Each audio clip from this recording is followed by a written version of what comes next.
ഇന്നത്തെ വീഡിയോയ്ക്ക് ഒരു പ്രത്യേകതയുണ്ട്. നിങ്ങളെല്ലാം ഒരുപാട് കേൾക്കാൻ ആഗ്രഹിക്കുന്ന ഒരു കാര്യമാണ്.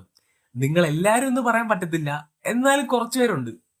ദളപതി വിജയ് പൊളിറ്റിക്സിൽ ഇറങ്ങി ഇനി അഭിനയിക്കത്തില്ല എന്ന വാർത്തയിലാണ് തമിഴ് സിനിമ ഇപ്പോൾ ഉള്ളത്. ഔദ്യോഗികമായി വിജയ് തന്റെ റിട്ടയർമെന്റ് പ്രഖ്യാപിച്ചിട്ടില്ലെങ്കിലും വിജയ് ഇനി സിനിമയിൽ ഇല്ലെന്ന് ഒരു വിഭാഗം ഓഡിയൻസും ക്രിയേറ്റേഴ്സും ഏതാണ്ട് വിശ്വസിച്ച മട്ടാണ്. എന്നാൽ മറ്റൊരു വിഭാഗം ആൾക്കാർ ഈ കാര്യത്തിലും എതിർത്ത നിലപാടിലുണ്ട്. വിജയുടെ തീരുമാനം അത് എന്താണെന്ന് മറ്റാർക്കും അറിയത്തില്ല. കരിയറിന്റെ പീക്ക് ടൈമിൽ നിന്നും രാഷ്ട്രീയത്തിൽ ഇറങ്ങി എന്നല്ലാതെ എന്നേക്കുമായിട്ട് അഭിനയം നിർത്തുന്നതെന്നും പുള്ളി എവിടെയും പറഞ്ഞിട്ടില്ല. വിജയുടെ താരമൂല്യം അതെന്താണെന്ന് പുള്ളിക്ക് നന്നായിട്ട് അറിയാം. പെട്ടെന്ന് ഒരിക്കൽ ഇതെല്ലാം വിട്ടിട്ട് പോയ തിയേറ്റർ ഓണേഴ്സിനും തമിഴ് സിനിമയ്ക്ക് ഉണ്ടാകാൻ പോകുന്ന ഡൗൺഫാള് പുള്ളിക്ക് നന്നായിട്ട് അറിയാം. കാര്യം തമിഴ് സിനിമയിൽ ടയർ വണ്ണിൽ ബോക്സ് ഓഫീസിലെ ടോപ്പിൽ നിൽക്കുന്നത് വിജയ് ആണ്. ബോക്സ് ഓഫീസിൽ കൺസിസ്റ്റൻസിയും ഒരു പെർമനന്റ് ഫിഗറും ഗ്യാരണ്ടിയുള്ള ഒരേ ഒരു നടനും വിജയ് മാത്രമാണ്. ഇപ്പോ ടയർ വണ്ണിലുള്ള അജിത്തിനെയും രജനീകാന്തിനെയും എടുത്താൽ അവരുടേതൊരു മോശം പടമാണെങ്കിൽ ഗ്രാഫ് പൊങ്ങത്തില്ല. പടത്തിന്റെ പണി കഴിഞ്ഞ്. അതിന്റെ ഏറ്റവും വലിയ എക്സാമ്പിൾ ആണ് തുനിവും വേട്ടയനും ഒക്കെ. അതേസമയം വിജയ്ക്ക് മിക്സഡ് റെസ്പോൺസ് വന്ന ലിയോ ഇൻഡസ്ട്രി ടു അടിച്ച് കരിയർ വേസ്റ്റ് വാരിസും കോട്ടും ഒക്കെ ടോപ്പ് 5-ലും കയറി. ഈ വിജയെ പോലെയൊക്കെയുള്ള ഒരു ക്രൗഡ് പുള്ളിങ് മറ്റൊരു നടന്മാർക്കും ഇല്ല. വിജയുടേതിന് ഏത് പൊടപടം വന്നാലും ബോക്സ് ഓഫീസ് വൈസ് അത് സേഫ് ആവും. കാരണം പുള്ളിക്ക് എന്നൊരു പെർമനന്റ് ഓഡിയൻസ് ഉണ്ട്. ഇപ്പൊ ഈ കരിയർ പീക്കിൽ പോലും ഫുൾ പോസിറ്റീവിൽ ഒരു വിജയ് പടം വന്നിട്ടില്ല. വന്നാൽ എന്താവുമെന്ന് പറയുകയും വേണ്ട. അങ്ങനെ തമിഴ് സിനിമയെ ഇപ്പൊ താങ്ങി നിർത്തുന്ന ഒരു സ്ട്രോങ് സൈഡായിട്ടുള്ള വിജയ് അഭിനയം നിർത്തി പോയാൽ തമിഴ് സിനിമയ്ക്ക് വാണിജ്യപരമായി വൻ ലോസ് ആയിരിക്കും. അതും ഓവർസീസിലൊക്കെ ഇപ്പൊ ഇത്ര ഗ്രോത്ത് ആയി വന്ന സമയത്ത്. അങ്ങനെ തമിഴ് സിനിമയ്ക്ക് വിജയ് പോയാൽ ഉണ്ടാകാൻ പോകുന്ന നഷ്ടം അത് വളരെ വളരെ വലുതാണ്. ഇതൊന്നും അറിയാത്ത ഒരാളല്ല വിജയ്. അങ്ങേർക്ക് ഇതെല്ലാം അറിയാം, പക്ഷെ നമുക്ക് മനസ്സിലാവത്തില്ല. കാര്യം ഈ ഇൻട്രോവേർട്ടിയുടെ ഒരു പ്രത്യേകത അതാ. പുറമെ ഒരു പ്ലാൻ ഇട്ട് റൂട്ട് മാറ്റും, പക്ഷെ ഉള്ളിലൊരു മാസ്റ്റർ പ്ലാൻ ഉണ്ടാവും. ഇങ്ങേരും ഏറെക്കുറെ അങ്ങനെ തന്നെയാണ്. തമിഴ് സിനിമ അതിന്റെ ടോപ്പിൽ എത്തിക്കണമെന്ന് പബ്ലിക്കായിട്ട് പറഞ്ഞിട്ട് അതിന്റെ അടുത്ത വർഷം പാർട്ടി തുടങ്ങി ഇലക്ഷൻ വരെ ലോക്ക് ചെയ്ത മുതല. ഇങ്ങേരുടെ ഉള്ളിൽ മറ്റെന്തോ ഒരു വലിയ പ്ലാൻ ഉണ്ട്. പല തമിഴ് മീഡിയകളും ഇതേ കാര്യം ഈ അടുത്ത് പലവട്ടം റിപ്പോർട്ട് ചെയ്തിരുന്നു. രാഷ്ട്രീയം പോലും ഇപ്പോ സിനിമാറ്റിക് ആയി. പവറും പാഷനും ഇവിടെ തുടരും. ഈ അടുത്ത് ഭയങ്കര വൈറലായ ഒരു കാര്യമായിരുന്നു. പാർട്ടി ജനങ്ങളുടെ ആവശ്യങ്ങളും പരാതികളും അറിയിക്കാൻ വേണ്ടി കത്തുകൾ എഴുതാൻ പറഞ്ഞിരുന്നു. ആ കത്തുകൾ ഏറ്റവും കൂടുതൽ ഉണ്ടായിരുന്ന അപേക്ഷ വിജയ് അഭിനയം നിർത്തരുത് എന്ന് മാത്രമായിരുന്നു. ടിവിക്കയുടെ ഓഫീസുകൾ ഇതുപോലെ ഒരുപാട് അപേക്ഷകൾ നിരന്തരം വന്നുകൊണ്ടിരിക്കുന്നുണ്ട് ഇപ്പോഴും. അങ്ങനെ ഇരിക്കുമ്പോഴാണ് ഒരു കാര്യം ഇങ്ങനെ വൈറലായത്. ദളപതിയോട് ഡയറക്ടേഴ്സ് വന്ന് ഇപ്പോഴും കഥ പറയുന്നുണ്ടെന്ന്. പക്ഷെ അത് ഫേക്ക് ആണ്. 2025 ശേഷം വിജയ് ഇതുവരെ ആരുടെയും കഥകൾ കേട്ടിട്ടില്ലെന്ന് ഒഫീഷ്യലായി തന്നെ മാനേജർ കൺഫേം ചെയ്തിരുന്നു. അപ്പോ 2026 ശേഷം വന്ന് ചോദിച്ചപ്പോ പുള്ളി ഒരു സിഗ്നലും കൊടുത്തിരുന്നു. വരാം, വരാതെ ഇരിക്കാം. അപ്പോ ഇവരെന്തൊക്കെയോ വലുതായിട്ട് ഹൈഡ് ആക്കുവാണ്.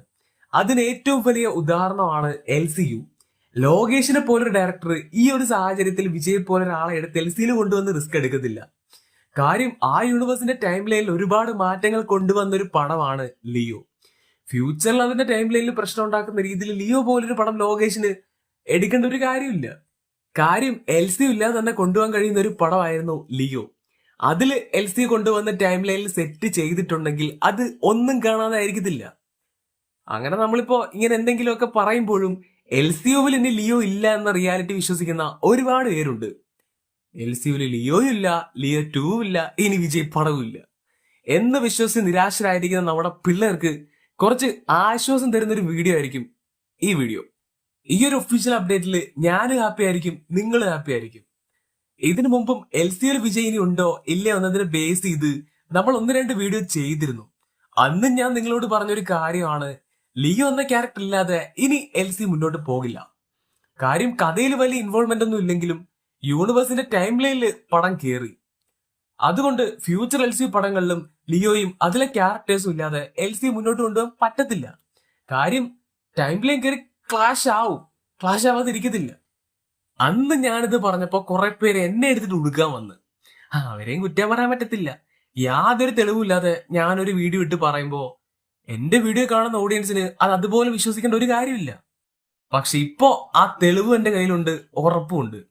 ഒടുവിൽ ഡയറക്ടർ തന്നെ അത് കൺഫേം ചെയ്ത് തന്നു. ലിയോ ഇല്ലാതെ ലോകേഷ് സിനിമാറ്റിക് യൂണിവേഴ്സ് ഇനി മുന്നോട്ട് പോവില്ല.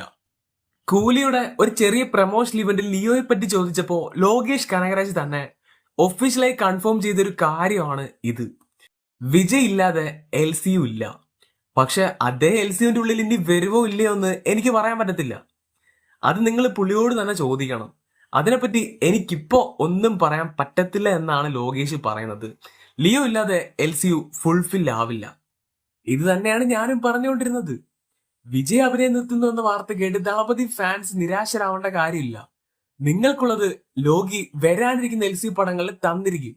റെഫറൻസ് ആയിട്ടെങ്കിൽ അങ്ങനെ, ഇനി ക്യാമിയോ ആയിട്ടാണെങ്കിൽ അങ്ങനെ. കുറഞ്ഞത് ഒരു ക്യാമിയോ എങ്കിലും വന്നാൽ ലിയോ 2വിനുള്ള പ്രതീക്ഷയ്ക്കും വകയുണ്ട്. പിന്നെ ഒരു കാര്യം കൂടി ലോകേഷ് കനകരാജ് തന്നെ കൺഫേം ചെയ്തിരുന്നു. അത് കൈദി 2വിനെ പറ്റിയാണ്.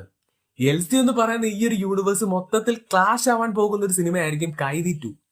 വിക്രം റോളക്സ് ക്യാമിയോ ഒക്കെ എന്തായാലും ഉണ്ട്.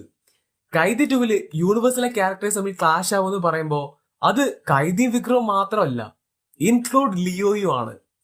കൈദിയിലെയും വിക്രമിലെയും ലിയോയിലെയും മിക്ക ക്യാരക്ടേഴ്സും കൈദി 2വിൽ ഉണ്ടായിരിക്കും. അത് ലോകേഷ് തന്നെ പറഞ്ഞതാ. ഇന്റർവ്യൂ യൂട്യൂബിൽ തന്നെ ഉണ്ട്. അപ്പോ ഇങ്ങനെ കഥയും ക്യാരക്ടേഴ്സും വലിയ ലീഗിലേക്ക് വരുമ്പോ ലിയോയുടെ സ്പേസ് ലോകേഷ് ഒരിക്കലും ഒഴിച്ചിടത്തില്ല. 100% ഉറപ്പോടെ പറയാൻ പറ്റും, കൈദി 2വില് ലിയോയ്ക്ക് ഒരു സ്പേസ് ഉണ്ടാവും. ലിയോ അതൊരു ട്രിഗർ ആണ്. അത് ഉറപ്പായിട്ടും യൂസ് ചെയ്യും. പടത്തിനെ അത് ബൂസ്റ്റ് ചെയ്യും. തീ കത്തിക്കാൻ ഒരു ലൈറ്റർ ഉള്ളപ്പോ കല്ലിട്ടിറക്കേണ്ട കാര്യമില്ലല്ലോ. അതൊരു ഡയറക്ടർ എന്ന നിലയിൽ ആ ട്രിഗർ പോയിന്റിൽ ലോകേഷ് ലിയോയെ ഉപയോഗിക്കും. അങ്ങനെ ഇത്രയാണ് ലിയോയെ പറ്റിയുള്ള അപ്ഡേറ്റ്. ഇതുപോലുള്ള അപ്ഡേറ്റുകളുമായിട്ട് ഞാൻ ഇനി ഇവിടെ തന്നെ കാണും. ചാപ്റ്റർ 0യും കൈദി 2 ഒക്കെ വരാൻ പോകുക. ചാനൽ സബ്സ്ക്രൈബ് ചെയ്യുന്ന കാര്യവും പരിഗണിക്കണം. പിന്നെ ഒരു കാര്യം കൂടെ, നാളെ ഒരു ദിവസം നിങ്ങളുടെ സെർച്ചിൽ സിനിമാ കഫേ എന്ന് പറയുന്ന നമ്മുടെ ചാനൽ കിട്ടാതെ വന്നാൽ, അതായത് ചാനലേ ഇല്ലാത്തൊരവസ്ഥ വന്നാൽ, വരുമെന്നല്ല, അങ്ങനെ എങ്ങാനും ഭാവിയിൽ സംഭവിച്ചാൽ ഹരിൻ എന്ന് സെർച്ച് ചെയ്യുക. അങ്ങനെ ചെയ്താൽ മതി. അതിനുശേഷമുള്ള വീഡിയോസ് അതിൽ കണ്ടിന്യൂ ചെയ്യാം. എന്ന് വെച്ച് ഇപ്പൊ ഒരു കുഴപ്പമില്ല കേട്ടോ. അങ്ങനെ ഉണ്ടായാലുള്ള കാര്യമാണ് പറഞ്ഞത്. ഒരു സേഫ്റ്റി. നിലവിൽ നമ്മൾ എന്തായാലും ഈ ചാനലിൽ തന്നെ ഒറിജിനൽ ആയിട്ട് ഓതന്റിക് ആയിട്ട് വീഡിയോ മുന്നോട്ട് പോകും.